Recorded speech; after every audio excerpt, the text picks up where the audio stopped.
بسم اللہ الرحمن الرحیم بسم اللہ الرحمن الرحیم والصلاة والسلام علی اشرف الانبیاء والمرسلین اما بعد۔ معزز سامعین، کتاب التوکیل ہم مکمل کر چکے ہیں۔ آج کی اس ویڈیو سے ہم کتاب الدعوہ کے مسائل شروع کریں گے۔ کتاب الدعوہ کی جو پہلی فصل ہے، اس کے اندر مصنف رحمہ اللہ نے 10 مباحث ذکر کی ہیں۔ یہ کے بعد دیگرے انشاءاللہ مختلف ویڈیوز کے اندر ہم ان مباحث کو پڑھیں گے۔ آج کے اس سبق کی عبارت پہلے پڑھ لیتے ہیں اور ان 10 میں سے کچھ مباحث کو آج سمجھ لیتے ہیں۔ فرماتے ہیں کتاب الدعوہ ہی اخبار بحق له على غيره والمدعي من لا يجبر على الخصومة والمدعى عليه من يجبر. لما فسر الدعوة كان المدعي على هذا التفسير هو المخبر بحق له على غيره، فقوله المدعي من لا يجبر على الخصومة تفسير آخر ذكره بعض المشايخ، وقد قيل المدعي من يلتمس خلاف الظاهر وهو الأمر الحادث، والمدعى عليه من يتمسك بالظاهر كالعدم الأصلي، لكن الاعتبار في هذا للمعنى، حتى أن المودع إذا ادعى رد الوديعة فهو مدع في الظاهر لكنه في المعنى منكر للضمان، وهي تصح بذكر شيء علم جنسه وقدره، هذا في دعوى الدين لا في دعوى العين، فإن العين إن كانت حاضرة تكفي الإشارة بأن هذا ملك لي، وإن كانت غائبة يجب أن يصفها ويذكر قيمتها، وأنه في يد المدعى عليه هذا يختص بدعوى الأعيان۔ یہاں تک آج کا ہمارا سبق ہے۔ اس کے اندر مصنف رحمہ اللہ نے جو مسائل ذکر کیے ہیں ان کو انشاءاللہ سمجھتے ہیں۔ کتاب الدعوہ، دعوہ اس کی جمع دعاوی اور دعاوہ، یعنی دونوں طرح سے پڑھی جاتی ہے، دونوں طرح سے استعمال ہوتی ہے، واو کی فتحہ کے ساتھ بھی اور واو کی کسرہ کے ساتھ بھی اس کو ادا کیا جاتا ہے۔ دعویٰ لغت کے اندر کہتے ہیں قول یقصد به الانسان ایجاب حق علی الغیر، ایسی بات جس کے ذریعے انسان کسی غیر پر اپنا حق واجب کرنے کا ارادہ کرتا ہے۔ یہ اس کی لغتی کے اعتبار سے تعریف ہے۔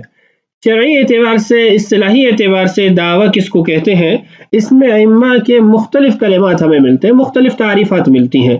ایک تعریف وہ ہے جس کو صاحب کتاب نے ذکر کیا ہے، اس کو بھی پڑھتے ہیں، اور اس کے بعد جو سب سے بہترین اور جامع ترین مختصر ترین تعریف ہے اصطلاحی، اس کو بھی انشاءاللہ پڑھتے ہیں اور آپ کے سامنے اس کو بھی پیش کرتا ہوں۔ تو ان 10 مباحث میں سے سب سے پہلی جو بحث ہے وہ دعویٰ، مدعی اور مدعا علیہ کی تعریف ہے کہ مدعی کس کو کہتے ہیں، مدعا علیہ کس کو کہتے ہیں اور دعویٰ کس کو کہتے ہیں۔ اس کے علاوہ مدعا بہ کی اصطلاح بھی ہے، اس کو بھی میں آخر میں ذکر کر دیتا ہوں۔ عبارت سے ہی ان تعریفات کو دیکھتے ہیں۔ فرماتے ہیں ہی اخبار، دعویٰ کہتے ہیں خبر دینا، بحق لہ علی غیرہ، اپنے کسی حق کا دوسرے پر لازم ہونے کا، یعنی دعویٰ ایسی خبر کو کہیں گے کہ جس کے اندر انسان اپنے کسی حق کا کہتا ہے، بتاتا ہے کسی اور پر جو لازم ہے۔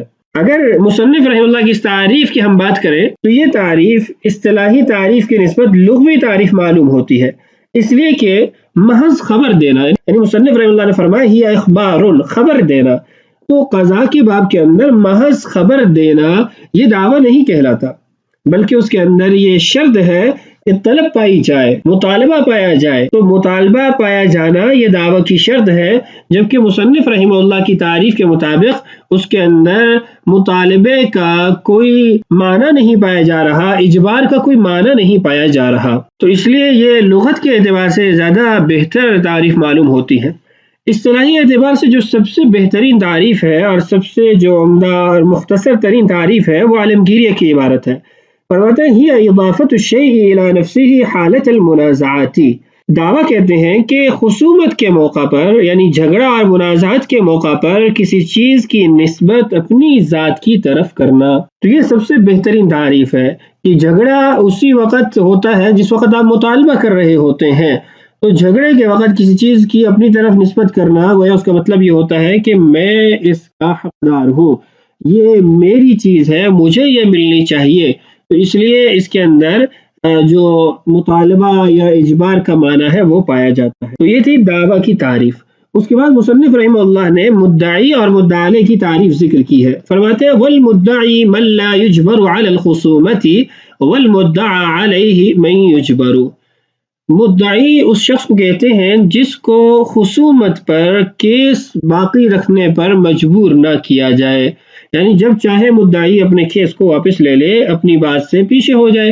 اس کو نہ ابتداءً جبر کیا جاتا ہے کہ تم اپنی کسی چیز کا دعویٰ کرو، اور نہ دعویٰ کرنے کے بعد وہ مجبور ہوتا ہے کہ وہ اپنا کیس واپس نہ لے سکے یا اس کا حاضر ہونا ضروری ہو. مثلا زید کی عمر نے گھڑی لے لی، تو اب زید اگر دعویٰ کرتا ہے کہ یہ میری گھڑی مجھے دیجیے پھر بھی ٹھیک ہے، نہیں کرتا پھر بھی ٹھیک ہے. اس کو جبر نہیں کرے گا کہ نہیں بھائی تم کیس کرو ہی کرو، تم اپنی یہ چیز اس سے واپس مجلس قضا میں لے جا کر بھی لے لو، ایسا نہیں ہوگا.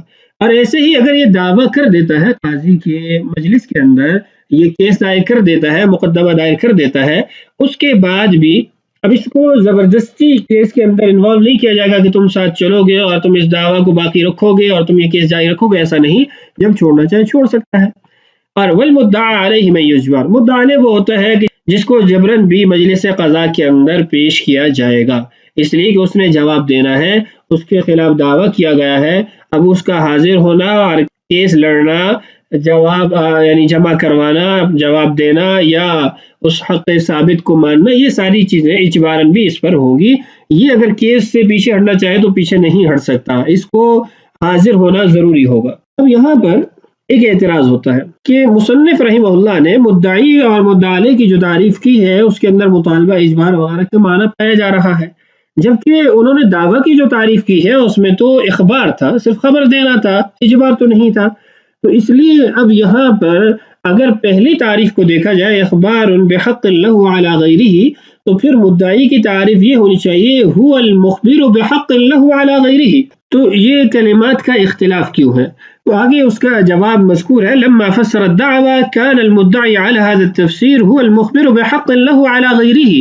کہ جب دعویٰ کی جو تعریف کی گئی کہ اخبار بحق له على غيره، تو پھر اس تفسیر کے تعریف کے اعتبار سے مدعی کی تعریف تو یہ بنتی تھی هو المخبر بحق له على غيره، کہ مدعی اس شخص کو کہا جائے گا جو خبر دے اپنے کسی حق کی کسی اور کے ذمے لازم ہونے کی.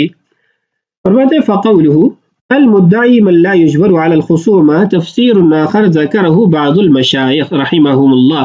کہ مصنف رحمہ اللہ کا مدعی کی تعریف کرنا من لا یجبر علی الخصومہ، یہ ایک اور تفسیر ہے، تعریف ہے جس کو بعض مشایخ رحمہم اللہ نے ذکر کیا ہے.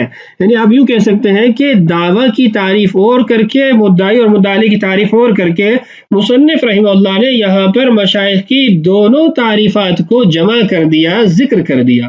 آگے مدعی اور مدعا علیہ کی ایک اور تعریف مذکور ہے. وقد قیل، اور یقیناً یہ بھی کہا گیا، المدعی من یلتمس خلاف الظاہری، مدعی وہ ہے جو خلاف ظاہر کی التماس کرتا ہے.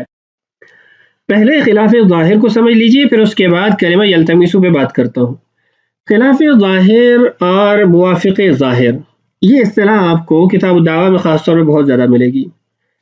تو ظاہر اور خلاف ظاہر کو سمجھ لیجئے.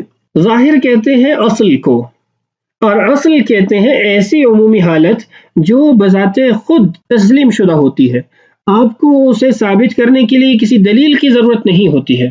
مثلا انسان مقروض نہیں ہے، کسی کا اس کے ذمے حق ثابت نہیں ہے. اب اس بات کو ثابت کرنے کی ضرورت دلیل کے ساتھ نہیں ہے. اس کی وجہ یہ ہے کہ انسان فارغ الذمہ پیدا ہوتا ہے. انسان جب پیدا ہوتا ہے اس کے ذمے کسی کا کوئی قرض نہیں ہوتا، کوئی حق لازم نہیں ہوتا، تو اپنے اصل کے اعتبار سے، اپنی پیدائش کے اعتبار سے وہ فارغ الذمہ ہے، اس کو نے کسی کا کچھ بھی نہیں دینا. یہ تو اس کی اصل ہے، موافق ظاہر ہے.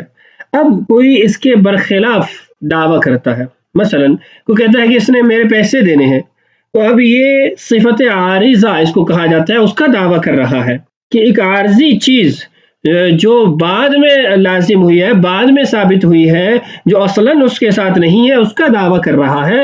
تو ہم یہ کہیں گے کہ یہ خلاف ظاہر بات کر رہا ہے. یعنی ظاہر اور اصل یہ ہے کہ اس کے ذمے کسی کا کوئی حق نہیں ہے، اور خلاف ظاہر یہ ہے کہ کوئی شخص کہے کہ اس کے ذمے حق لازم ہے. ایک اور مثال دیتا ہوں. انسان کے پاس کسی چیز کا قبضہ ہونا، اس کے استعمال میں کسی چیز کا ہونا، یہ اس بات کی دلیل ہوتی ہے کہ یہ اس کا مالک ہے۔ اب یہ اصل ہے، یعنی قرائن یہ بتا رہے ہیں، ماحول یہ بتا رہا ہے کہ یہ چیز اس کی ہے، اسی لیے اس کو استعمال کر رہا ہے۔ اب کوئی شخص دعویٰ کرتا ہے کہ یہ چیز میری ہے، تو یہ خلاف ظاہر امر کا دعویٰ کر رہا ہے، اور ظاہر کیا ہے کہ جس کا قبضہ، جس کا تصرف، اس کی ملکیت، تو یہ خلاف ظاہر اور موافق ظاہر اس کو کہا جاتا ہے۔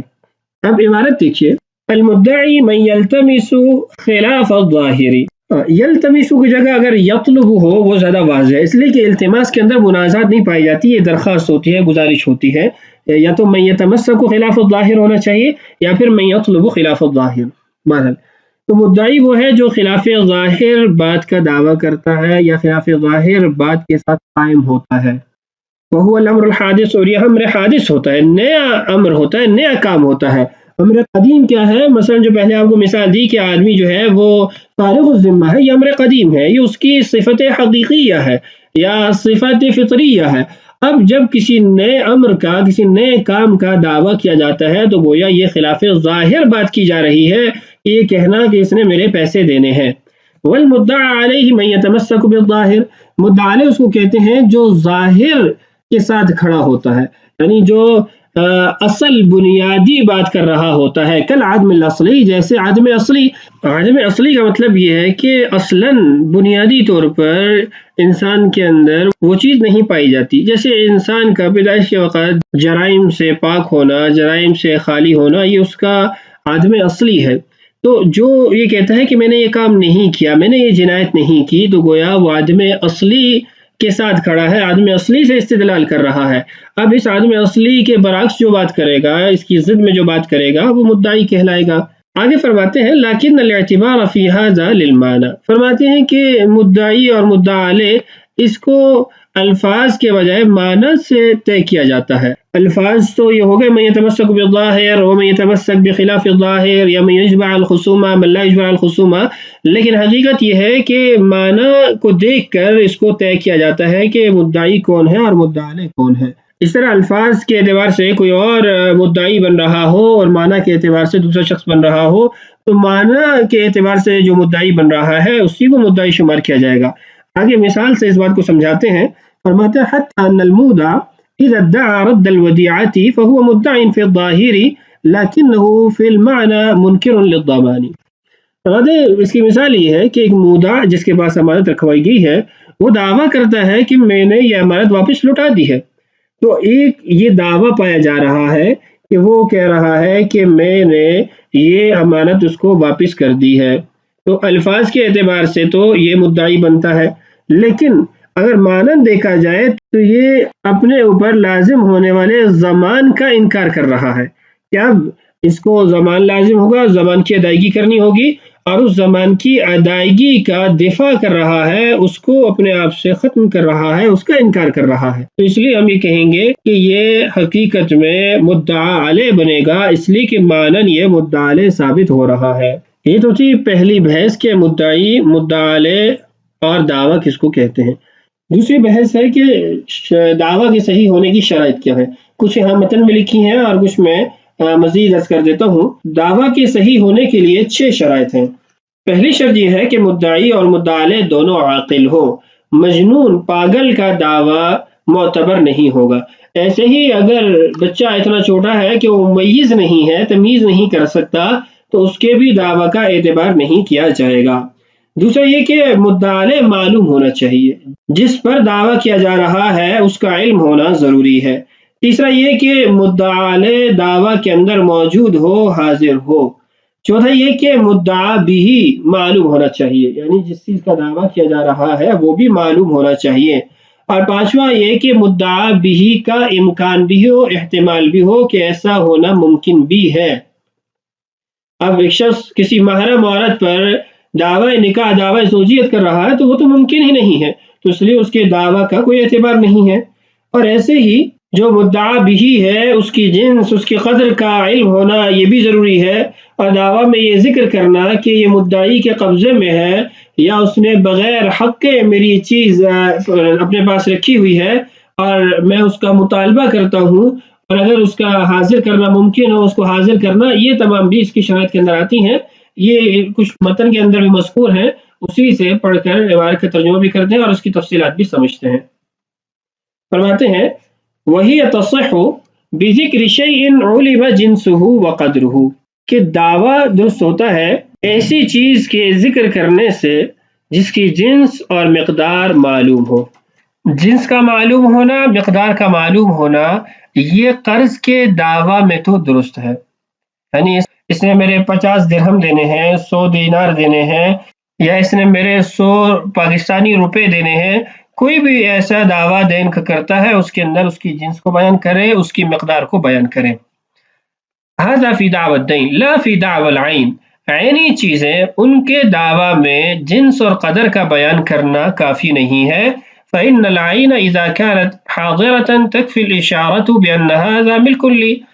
عینی چیز میں اصل تو یہ ہے کہ اس کو قاضی کے مجلس میں حاضر کیا جائے اور اس کی طرف اشارہ کر کے کہے کہ یہ میری چیز ہے، تو یہ اشارہ کرنا ہی کافی ہے. جنس اور مقدار کا بیان کرنا اس کے اندر اس کی حاجت ضرورت نہیں ہے. وإن كانت غائبة، اور اگر وہ چیز حاضر نہیں ہے، غائب ہے، تو پھر یجب ان یصفها ویذکر قیمتها، اس کا وصف بیان کرے کہ میری فلاں چیز ہے، یہ اس کا وصف ہے اور یہ اس کی قیمت ہے. قیمت کا ذکر کرنا اس لیے ضروری ہے کہ چیز اگر یعنی موجود ہوتی تو اس کو حاضر کرتا. اب چیز موجود نہیں ہے تو قیمت ہی اس کی لے گا، تو قیمت اس لیے وہ ذکر کرے گا اور ساتھ وصف بھی بتائے گا تاکہ اس چیز کا اندازہ ہو سکے کہ اس وصف کی چیز اس قیمت میں ملتی ہے یا اس سے کم قیمت میں ملتی ہے. دوسری شرط وَأَنَّهُ فِي يَدِ الْمُدَّعَى عَلَيْهِ، اس بات کو بھی ذکر کرے کہ میری یہ چیز مدعا علیہ کے قبضے میں ہے. یعنی مثلا آپ کی گھڑی ہے، گاڑی ہے، ایک اور چیز ہے، جب اس کا دعویٰ دائر کرنا ہے تو آپ اس کا وصف بیان کریں گے، قیمت بیان کریں گے اور ساتھ یہ بھی بتائیں گے کہ وہ مدعا علیہ کے قبضے میں ہے. هذا يختص بدعوى الاعیان، دعوی اعیان یعنی عینی چیزوں کے دعویٰ میں اس بات کو ذکر کرنا ضروری ہے. دین کے اندر چونکہ وہ اس کا مطلب ہی یہی ہے کہ مدعا علیہ کے ذمہ لازم ہے، تو اس کے اندر اس بات کا ذکر کرنے کا فائدہ کوئی نہیں ہے. وہ معلوم شدہ لفظ دین ہی اس بات پہ دلالت کر رہا ہے کہ مدعا علیہ کے قبضے میں وہ چیز ہے اور مدعا علیہ پر وہ حق لازم ہے، اس نے ادائیگی کرنی ہے. ہاں دوسری جو چیزیں عینی چیزیں ہیں اس کے اندر یہ اس بات کا ذکر کرنا ضروری ہے کہ مدعا علیہ کے قبضے میں وہ چیز موجود ہے. آج کی اس ویڈیو کے اندر ہم نے دعویٰ، مدعی، مدعا علیہ، ان کی تعریفات جانی ہیں اور اس کے ساتھ جو عمومی دعویٰ کی شرائط ہیں ان کو ذکر کیا گیا، اور پھر دعویٰ کی کلمات اور دعویٰ دائر کرنے کے جو طریقہ یا الفاظ استعمال کیے جاتے ہیں، جن چیزوں کا ذکر کرنا ضروری ہوتا ہے، ان میں سے بھی ہم 2 چیزوں کو پڑھ چکے ہیں. بقیہ انشاءاللہ آنے والی ویڈیو میں پڑھیں گے. اللہ تعالیٰ سے دعا ہے اللہ تعالیٰ ہمارے لیے اس بات کی تکمیل آسان فرمائے. اللہ تعالیٰ ہم سب کا حامی اور ناصر ہو. السلام علیکم ورحمۃ اللہ وبرکاتہ.